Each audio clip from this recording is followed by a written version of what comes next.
welcome back to the show now. Scattered around Ireland, you might spot a tall, spiky tree that looks like it belongs somewhere in a prehistoric forest, but that tree is the monkey puzzle tree. But how did this South American native end up in our front gardens? Folklorist and historian Shane Lahan is here to tell us this fascinating story. I get excited about lots of things. You do, but you get really excited about this one. I'm rarely more excited than I am today. No, you're like a Kyle Springford last week, because you were supposed to be here last week telling us about this. So. The new Pope got in our way, but best of luck to him. But really, I love these trees. You know, when you'd be travelling around in a bus with maybe students or a few tourists and so on, you'd see them, and I used to start a game with them. I'd say, monkey puzzle tree, and every time they'd see something, they'd shout out, you know. Yeah. But it comes from South America, like the fuchsia that we have here all over West Cork, like the potato, of course. We love the monkey puzzle tree. But how it came here is the most interesting story I've come across. It all goes back to a man called Ambrose O'Higgins, born in 1720, up in County Sligo.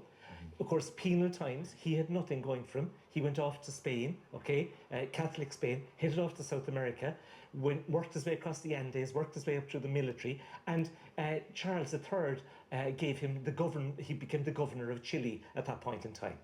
In and around that time, there was a great expedition going on. You had Captain Vancouver with HMS Discovery, and they were mapping the west coast of America. There were 4 years. There was a guy called Archibald Menzies. Menzies was a great plant collector and so on. He was on board this. Where was he from? He's from Scotland. Okay. And they came into Valparaiso. They were about to go home. There's a poem about that, though. They were about to go home around Cape Horn, and they had to get the ship refitted to make its way, to make sure it was okay. And who did they come in touch with but Ambrosio O'Higgins, And Ambrosio was a friend of the Mapuche people, the indigenous people that were there. They used to eat the nuts of the monkey puzzle tree. They used to toast them like chestnuts, and so on. So they had this big dinner that was going on. Menzies sees these seeds that he never saw before, whether he used the toasted ones or he got some fresh ones. He began to grow them on the ship on the way back to England.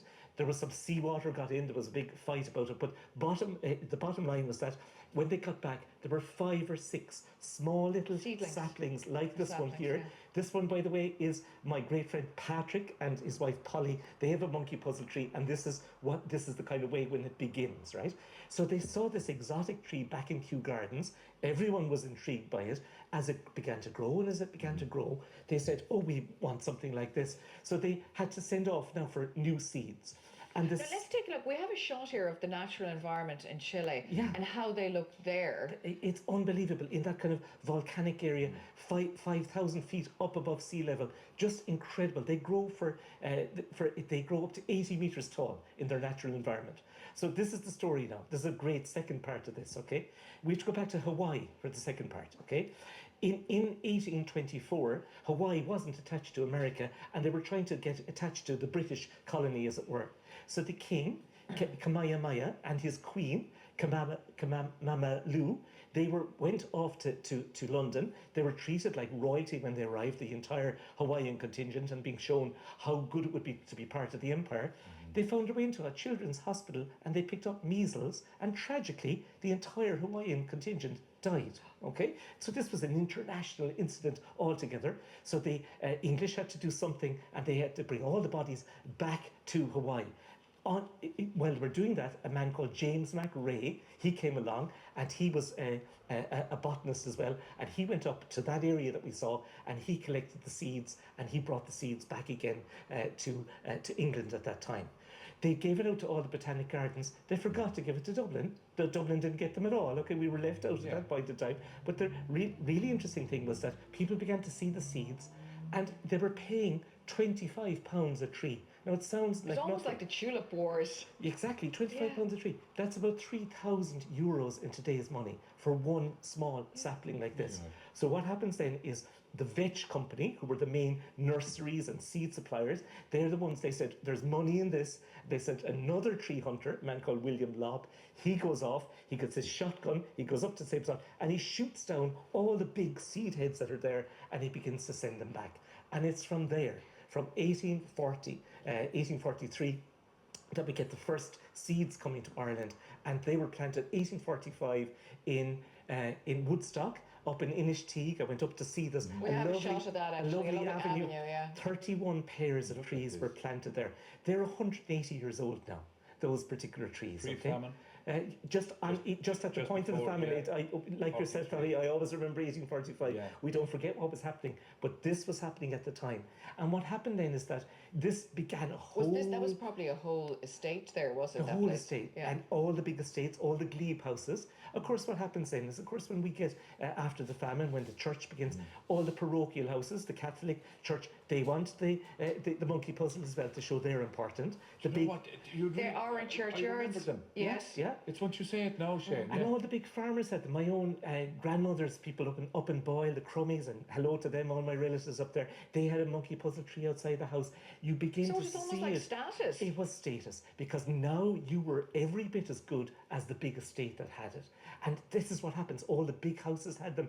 It became a massive fascination. And this is what now, the 1800s? So you're talking really about from 1845 onwards, but I would say from about 1900, and what you think it's 125 turn of the years. century. Yeah. And there's, look, this is up in UCC, and look, when they built that building up by the science building, they kept the monkey puzzle. Like, I see it in urban context. I go into suburbia, you see it in people's gardens. It's You just have a small incredible. little one, do you? Look, we're just looking at that there. This is what myself and Maura, that's actually about 10 years ago, okay? It's actually, it nearly grows about 2 feet every year. Is there any bit of luck or superstition going with them? Well, Shane? the reason they're called monkey puzzles, right, and this is a good one, is that when they saw them first and they were quite prickly, someone said, it would puzzle a monkey to climb it, okay? So I'll tell you one thing, when I'm cutting the grass sty and the monkey puzzle is there, I veer right clear from it, because you could actually, it would very prickly. Very prickly. Is it? They're like a cactus. They're absolutely deadly things altogether. But that's why they can exist in different climates, because I was about to ask you that, Shane.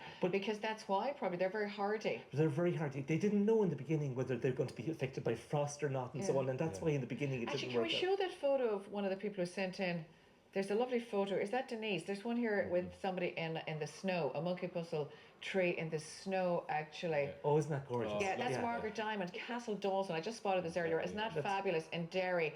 This is the image of her winter monkey puzzle tree in her garden. Isn't that stunning? But you know, they're like old friends, and when I see them, and you know, Catherine here in RT, see this little one here, this little piece of wood that was there. Catherine brought that in because, you know, when they fall down, and sometimes they do, I think it's Storm Ellen, they fell down, and what happened is that little pieces were given out to the people who love them. So that's her. Okay. We have some more pics. We have another one here from Denise Sutton, more. Yes, we do. Yeah, this image here is the monkey puzzle tree in St Anne's Park in Raheny in Dublin, and she says she loves how unusual it looks. We've another one then from Matthew Tiernan. Sent in this one on behalf of Siobhan Bowlers, and we have Siobhan's lovely monkey puzzle That's really tree old here now, I'd say. in Irish Town in Kells County Meath as well. And do you know what? She took the seed from Blackrock in Cork 30 years ago. Wow. Isn't that a story? Isn't that fantastic? Isn't that a fantastic and I story? really do feel that people have an association. I have a love of them. Anyone who loves them. Some people hate them, but I'm certainly in the club that loves them. Brilliant. You know? Shane, thanks so much for that history. Myself and Kamama Lou have to fascinating. go. Shane, thank you very, very much. And of course, all that great history on the monkey puzzle tree. Now we know who we're Now we driving know. along, what they are. Always an Irish That's connection. nearly it, of course, for today. But of course, we have a bit of business to do.